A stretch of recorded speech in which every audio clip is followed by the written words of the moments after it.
নমস্কার বন্ধুরা, আরও একটা নতুন রেসিপির সাথে দীপা রান্নাঘরে তোমাদের সকলকে জানাই স্বাগত। দেখো, ওয়েদার ঠান্ডা, আর ঠান্ডা মানেই কিন্তু বেগুনের বাহার। ঠান্ডার সময় কিন্তু বেগুন খেতে খুবই ভালো লাগে।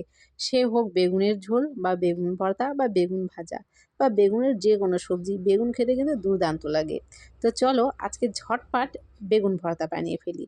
তো বেগুন ভর্তা বানানোর জন্য এখানে আমি দুটো বেগুন নিয়েছি, আর বেগুনগুলো কিন্তু একটু ছোট সাইজের, ছোটও না মানে একটু মিডিয়াম সাইজের। একটা একটু বড় আছে, একটা একটু ছোট আছে। তো তোমাদের কাছে যেরকম বেগুন থাকবে অবশ্যই সেই বেগুনগুলোই ব্যবহার করবে। যদি একটু বড় সাইজের বেগুন হয় তবে আরও ভালো হয় এই রেসিপিটা। তো দেখো, প্রথমে এখানে একটা বেগুন নিলাম, নিয়ে একটা ছুরি দিয়ে বেগুনটাকে ঘুরিয়ে ঘুরিয়ে বেগুনের গায়ে কিন্তু এরকম লম্বা লম্বা করে কাট লাগিয়ে নিলাম। তারপরে দেখো, বেগুনের নিচের দিকটাও কিন্তু একটু কাট লাগিয়ে নিয়েছি, যাতে বেগুনটা পোড়াতে সুবিধে হয়। তারপরে এখানে কিছু রসুন নিয়েছি, আর নিয়েছি 3টে কাঁচা লঙ্কা। নিয়ে তারপরে দেখো, বেগুনের যে গায়েগুলোতে কাট লাগিয়ে দিলাম সেখানে লঙ্কাগুলো দিয়ে দিলাম, আর রসুনগুলো দিয়ে দিলাম। আর তোমাদেরকে বলে রাখি, এখানে যেহেতু রসুনের কোয়াগুলো একটু মোটা মোটা ছিল, তো রসুনগুলোকে আমি মাঝ বরাবর কিন্তু কেটে নিয়েছি। তাতে কি হবে, রসুনটা কিন্তু খুব ভালো করে সেদ্ধ হয়ে যাবে। তো এইভাবে যদি রসুনটা কেটে নিতে পারো তাহলে দেখবে রসুনটা সেদ্ধ হয়ে যাবে খুব ভালো করে। তারপরে যে আরও একটা বেগুন ছিল, সেই বেগুনটার গায়েও সেই একই পদ্ধতিতে কিন্তু আগে কাট লাগিয়ে নিলাম। তারপরে লঙ্কা আর রসুন এর মধ্যেও কিন্তু দিয়ে দিলাম। এখন দেখো, এখানে গ্যাসটা কিন্তু আমি জ্বালিয়ে দিলাম, আর গ্যাস জ্বালিয়ে দিয়ে গ্যাসের উপরে ঠিক আমি এরকম একটা পাত্র বসিয়ে দিলাম, স্ট্যান্ড বসিয়ে দিলাম, দিয়ে কিন্তু বেগুন দুটো দিয়ে দিলাম পোড়া হবার জন্য। তো বেগুনটাকে কিন্তু এখন একটু টাইম নিয়ে ঘুরিয়ে ফিরিয়ে দেখো খুব ভালো করে পুড়িয়ে নিয়েছি। আর তোমরা কিন্তু দেখে বুঝতে পারছো বেগুনটা কিন্তু খুব ভালো করে পোড়ানো হয়ে গেছে।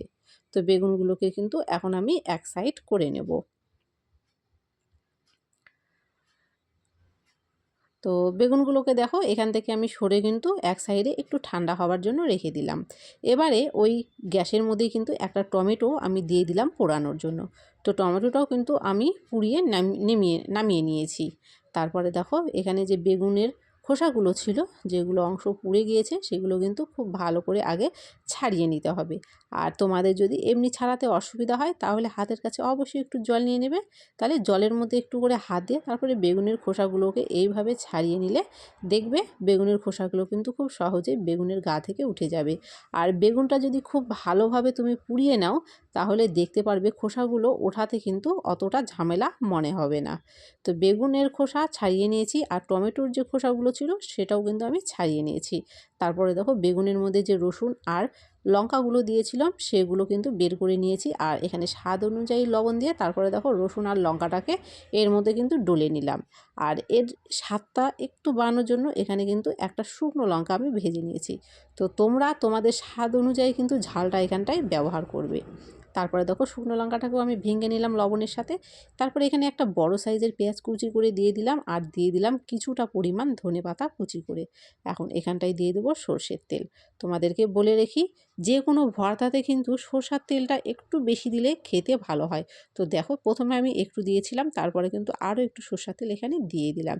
তারপরে লবণের সাথে পেঁয়াজ, ধনেপাতা, লঙ্কা এগুলো সব ভালো করে আগে কিন্তু মেখে নিলাম। তারপরে টমেটো আর বেগুন আর ধনেপাতা সব কিছু কিন্তু একসাথে এখানে একটু চটকে চটকে মেখে নিলেই কিন্তু একটা দুর্দান্ত স্বাদের বেগুন ভর্তা তৈরি হয়ে যাবে। আর যেহেতু এখানে কিন্তু বেগুনগুলো একটু ছোট ছিল সেই জন্য আমি একটা টমেটো ব্যবহার করেছি। তোমরা চাইলে কিন্তু দুটো টমেটো ব্যবহার করতে পারো। তো রেডি হয়ে গেল বেগুন ভর্তা। খুব সহজেই বানিয়ে নাও বাড়িতে, খুবই সুস্বাদু একটা রেসিপি। তো কেমন হয়েছে রেসিপিটা অবশ্যই কমেন্ট করো, ভালো লাগলে অবশ্যই লাইক করো, নতুন হয়ে থাকলে চ্যানেলটিকে অবশ্যই সাবস্ক্রাইব করে দিও।